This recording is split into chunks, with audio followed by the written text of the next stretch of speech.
Yo, I'm back with another video. Today, I'm gonna be reacting to if Big Meech snitched or not. Yeah, I think that nigga snitched. But let's get into the video with you cornball ass niggas. Damn, this bitch not playing. And is one of the biggest drug kingpins in rap history. He was supposed to be locked up for 30 years, but now he's so early, and we're breaking down why some people are calling him the snitch. In October 2024, news broke that Big Meech got out of federal prison and was going to be serving the rest of his sentence at a halfway house.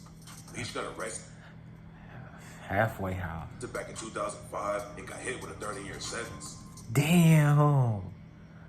Bro, if they was on me 30 years, I would've snitched, nigga. I ain't gonna lie. But a few months before he got released, his lawyer was able to get 32 months taken off of Meech's sentence. Meech's lawyer argued that he was a model citizen while he was locked up and got his GED while taking other prison classes. That nigga had a good lawyer, bro. Well, of course he did. That nigga had billions. He also stayed out of trouble since 2021, which earned him time off of his sentence. He was still going to be in prison for a few more years, and that's why everyone was shocked when Meech was spotted outside of federal custody in a halfway house. A celebrity barber named El Shorty posted a pic of Big Meech rocking a new haircut to Instagram, which was the first. His head big as hell, though. I ain't gonna lie. Nigga head is big. God damn, my shit fucking up. That nigga head is big. That shit fucked up. Time anyone has seen Meech outside of a jail cell in a long time. Meech had a lot of clout in the rap game and even more respect in the streets. And when the news broke he was coming home early, a lot of celebrities hopped on social media to show love. Straight glad. I know they finna be straight sucking. That nigga DJ Vlad finna be straight sucking this nigga. Sexy Red said she wants to perform at Meech's welcome home party for free. Lil Boosie called Meech a legend on Twitter.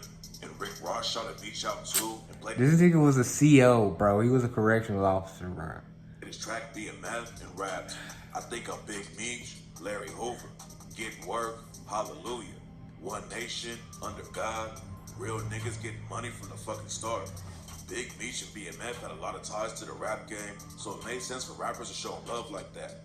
But a lot of people were surprised that even LeBron James hopped on Twitter to support him. Bruh, my glorious king. My glorious king. I'm like... Meech. Not everyone was happy about Meech coming home though. And now rumors are flying that he snitched on one of his own homies to get the time shaved off his sentence. Over a year ago, some paperwork came out that allegedly proved Meech set up his homie Cuffy. Cuffy ran the BMF crew in St. Louis, and he had been tight with Meech for years. Cuffy had already been in the drug game when Meech and his brother Terry started BMF. And Cuffy... What? Bro, they finna be... Bro. Hey, not looking too good for bro. is the one who allegedly helped him take everything to the next level. Meech even gave Cuffy the rights to sell Meech's life story, and the two of them were working on a script they wanted to pitch to the film industry. Everything was going according to plan, but then Cuffy got arrested and ended up catching a 27-year sentence. I would've got the telling. What? According to the cops, Cuffy was running a ton of weight through St. Louis and was ordering hits too. In 2010, a dude named Theodis Howard was allegedly snitching on Cuffy's brother, so Cuffy put a bag on his head and had him killed. Then a few months later, Cuffy ordered a dude named Andre Rush to kill Terrence Morgan because Morgan was allegedly working with the feds and giving them info about Cuffy. And according to the paperwork that came out, Cuffy's downfall all started when Meech linked him up with a woman named Tammy Combs. Tammy Combs was tight with Meech and was working with him for years. Cuffy's daughter Tamara called Meech out for allegedly snitching on her dad and broke the whole situation down. Cuffy's daughter said that she had known Meech her whole life and looked at him like an uncle, and that's why she was so shocked at the paperwork. According to Cuffy's daughter Tamara, Tammy Combs was basically handling all of Meech's business while he was locked up. Cuffy didn't have any reason not to trust Meech, so when Meech linked Tammy up with Cuffy so they could work together, Cuffy went along with it. Tammy allegedly started getting a lot of info about Cuffy's business in St. Louis because Cuffy trusted her. She was also helping Meech and Cuffy get their script finished so they could sell it. But right when they were about to make a huge deal with the script, Cuffy got arrested over a drug deal that went left. One important thing to point out though is that Tammy Combs isn't actually named in the paperwork. All of the info that got Cuffy arrested came from a confidential informant that the paperwork calls CS1. But a lot of people connected the situation and are 100% sure that Tammy was the informant. Cuffy allegedly told his daughter Tamara that he knew Tammy was the snitch, but the situation gets even... Bro, Oh God, I think that nigga snitched too, cause how you only get 30 years, bro? Deeper than that, the feds I would've gave his ass 180. I ain't gonna lie. also wanted to take down a dude named Suarez, who allegedly had connections to a Mexican drug cartel and was running drugs through his trucking company. According to the paperwork, Meech met Suarez while they were both locked up, and he set up a drug deal with Suarez through Tammy. Meech and Tammy set up a deal between Suarez and Cuffy because Meech couldn't make the move by himself while he was locked up. Suarez went to St. Louis to meet Cuffy, and they invited Tammy to come out too, but she turned him down and never met either of them in person. Cuffy and Suarez linked up and started moving weight, but they had no idea that they were working with an Somebody snitching. Somebody snitching. informant the whole time. According to Cuffy, Meech knew that Tammy was an informant the whole time, and Meech set him up on purpose to get some time taken off of his own sentence. And what makes the situation look even worse is that Cuffy didn't make any money from the script he worked on with Meech. After Cuffy got locked up, Meech gave the rights of the story to Tammy instead. And that's when they made a deal with 50 Cent and Stars to produce the BMF TV series. Before Cuffy got When he get out though, he gonna have hella bread though, chat. He gonna have hella bread. arrested, they already had an offer to sell the script where Cuffy and his partner would get 20% each and Meech would get 60%. But then Meech and Tammy turned the deal down and Cuffy didn't understand why. Then he got arrested and got out of the deal completely. And that's when everything started to make more sense. Meech allegedly set Cuffy up for money and to get some time taken off of his sentence. But Oh God, cause how he get arrested all of a sudden? the alleged snitching didn't even work because Tammy was also hooking up with one of the feds who was on the case. That made all of her testimony pretty much worthless and didn't help Meech out at all. But it still helped the feds catch Cuffy and lock him up for 27 years. Cuffy and his family aren't the only ones who think that. Whack 100 has been calling Meech a snitch ever since the paperwork came out. Bro, Wack is a goofy though. He has nothing. He can't say anything. He's the biggest goofy. It claims he has even more info than everybody else right now, but it's not clear if it's real evidence or not. Everyone was shocked when the snitching rumors came out, because Big Meech has been one of the most respected dudes in the game, and the story behind his come up is absolutely crazy. Meech and his brother Terry came up in Detroit and didn't have anything. Their parents were so broke that they didn't even have electricity a lot of the time. So Meech and Terry started selling weed in high school to help out with the bills. They started out with weed, but it didn't take long for Meech and Terry to start pushing cocaine. They linked up with a dealer named E.D. Boyd, who had a crew in Detroit called the 50 Boys. Crazy got connection. Changed. Meech and Terry were making serious money in the streets after they linked up with Boyd, but they also started having issues with other dealers. They were beefing with a dealer named LaDon Simon, and Meech almost got taken out when LaDon sent shooters at him. Whoa. Meech made it out of the situation alive though. Not before long, Terry and him were the biggest dealers in the city.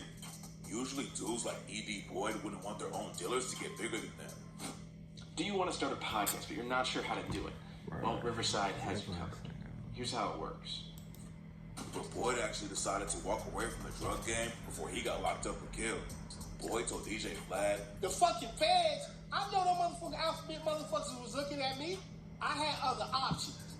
Okay? And one of my options, you know, I said, well, look, fuck this. You know, I done wore the finest tailor-made suits. I've been across the world. I done ate at the finest restaurants. Okay? It's somebody else's turn. Fuck that. You know? I moved on. Boyd still had love for Terry and Meech though, and they would hit him up for advice even though he wasn't dealing anymore. Terry and Meech found a new plug for cocaine, and that's when they started supplying pretty much every other dealer in the city. They still had beef with LaDon Simon though, and the situation turned deadly fast. Terry, Meech, and their crew ran into LaDon Simon and his people at a party, and a fight broke out. Somebody started letting off shots and killed LaDon Simon's brother, and LaDon grabbed Big Meech and used him as a shield. After he saw his brother get hit, Use him as a LaDon let human Meech go shield. and tried to check on his brother, and that's when LaDon got hit up 5 times and almost died. LaDon was taking a lot of losses at the time. His 10-year-old nephew got beaten to death, and he watched his own brother get killed right in front of him. So a few months later, LaDon tried to kill Meech again. Meech was at a diner in LaDon's territory, and LaDon hit him up. But Meech survived the shooting and started going even harder in the streets. The Black Mafia family was growing every day, and not before long, they knew it was time to take over more than just Detroit. Meech moved to Atlanta and became the plug for all the major dealers out there, while Terry was holding it down in Detroit. Back then, they were working with a cocaine plug from Colombia and moving the drugs up from Florida. But their shipments started getting busted, so Meech moved to LA to find a new plug. BMF was already big, but nobody expected what was about to happen next. Meech found a new plug in LA, and within a few years, they were running drugs all over Alabama, Florida, Kentucky, Louisiana, Mississippi, Missouri, North Carolina. Damn, they pushing that war. That's how he was able to ball on cars and living like Bill Gates, my nigga. More. BMF basically had the cocaine game on lock in the South, and at one point, there were over 500 people in the crew. But the reason why everyone knows the BMF name is because Meech started the BMF Entertainment record label. BMF was working with massive stars like T.I., Jay-Z, and Jeezy, and Big Meech. Oh, he was taking that money, trying to turn it into legit money. His face was all legit over business. Back then, Big Meech was balling even harder than some of the rappers. Jeezy's told a story in interviews about a time when Big Meech stunned on Jay-Z on the set of one of his video shoots. Jeezy was shooting the video for his song Soul Survivor in Brooklyn. Everyone from New York was at the shoot, including Jay-Z, who was the president of Def Jam Records, the label Jeezy was signed to. Jay-Z had a blue Maybach that was parked on the street, but Big Meech pulled up with his crew and 2 black Maybachs and parked on either side of Jay-Z's whip to block him in. They didn't have beef or anything, but it was Meech's way of showing people he had real street money and wasn't afraid to flex on anyone, even Jay-Z in his prime. Meech got a lot of clout in the rap game, but he's also the reason that fans started looking at BMF even harder. Back in the day when Meech wanted to link up with dealers in a new city, he'd go to a club and drop $100K in the night just to get everyone's attention.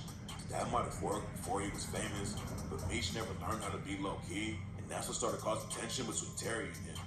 In October 2003, the DEA officially started investigating BMF. Then just 1 month later, Meech got caught up in a double homicide that put BMF in the headlines even more. Meech was cool with Diddy, because Diddy would always hire BMF to give him protection when he was in the South. That caused some issues with Diddy's bodyguard, Wolf, because BMF was getting the work that he used to do. And the situation got even worse when Meech started hooking up with Wolf's ex-girlfriend. No. Riz confronted Meech at a club in Atlanta. Then at the end of the night, Wolf and Riz got into a shootout with the BMF dudes, and both of them died. Meech got shot and was booked for double homicide, but the judge let him out on house arrest because there wasn't any evidence that Meech actually pulled the trigger.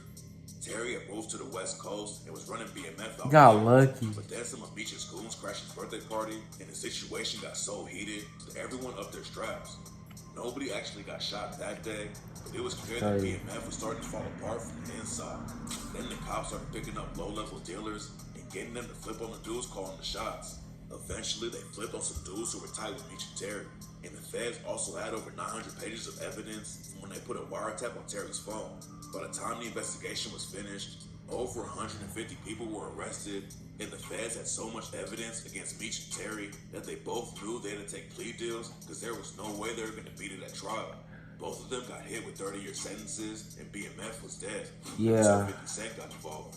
50 Cent bought the rights to the BMF story and linked up with stars to make a TV show about it. Rap fans already knew a little about BMF. He was gonna get that bread, trying to milk it. More famous than ever. And 50 Cent even got Meech's son, Lil Meech, to play him in the series. Lil Meech wanted to make it in the rap game, but then he got a call from his dad, who told him to meet up with 50 Cent. Meech wanted Lil Meech to just check the situation out and see how the story was being handled. But then 50 decided that Lil Meech should play the lead role. Lil Meech had never even tried acting before. When he moved to LA, it took 2 years of acting lessons before the show started. We gotta get the back of The this. series was a hit from the jump, and the 4th season was already confirmed before the 3rd season even came out. Big Meech spent almost 2 decades in prison, but now his name is even bigger than before. He could definitely come home and start making millions in legal money. A lot of people have been telling Big Meech to leave the streets alone when he comes home and focus on legal business. Yeah. A rapper from Atlanta named Rollo made a post on social Oh, media yeah, Rollo. warning Big Meech that the streets are dead and he should focus on going legit now that he's home. Rollo said most of the street dudes hating on him never even made $1 million selling drugs, so Big Meech had nothing to prove to them. People were also clowning Rollo because in a previous video, he compared his legacy in the streets to Big Meech. Rollo definitely put in work and spent 6 years in jail after getting caught with over $1 million worth of weed. But Big Meech ran a massive drug empire that was worth over $100 million at its peak. So people felt like Rollo was going too far, and Big Meech didn't really need his advice. Some people are throwing around snitching rumors right now, because nobody knows for sure if Meech really took his homies down or not. Back in the day, snitching rumors could kill your career, but the whole game has changed now, and the rumors probably won't hurt Meech at all.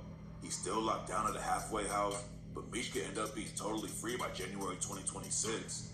Nobody knows what he plans to do when he finally comes home, but everyone knows that Big Meech will be making waves no matter what lane he opts into.